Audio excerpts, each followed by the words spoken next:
Kiddo Story Time.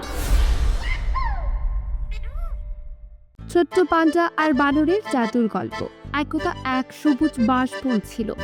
বাঁশবনের ভেতরে থাকতো ছোট্ট এক গোলকাল পান্ডা। সে বাঁশ খেত আর সারাদিন মজা করত। পাশে গাছের ডালে থাকতো তার বন্ধু, এক দুষ্টু বানর, যে সবসময় খেলাধুলা আর দুষ্টুমি করত।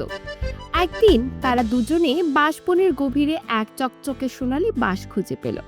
বাঁশটা একেবারে আলাদা, এটা থেকে ঝিলমিল আলো বের হচ্ছিল। বানর খুশি হয়ে বলল, ওহ, এটা নিশ্চয় কোনো গুপ্তধনের চাবি। পান্ডা মাথা চুলকে বলল, না, এটা হয়তো জাদুর বাঁশ। তারা তখন বাঁশটা একসাথে ছিল। তখনই এক অদ্ভুত ঘটনা ঘটল। পুরো বাঁশবন জ্বলে উঠল রংধনুর আলোয়, আর গাছগুলো নাচতে শুরু করলো। পাখিরা গান গাইলো, ফুলগুলো হেসে উঠল। হঠাৎ বাঁশটা কথা বলল, আমি জাদুর বাঁশ।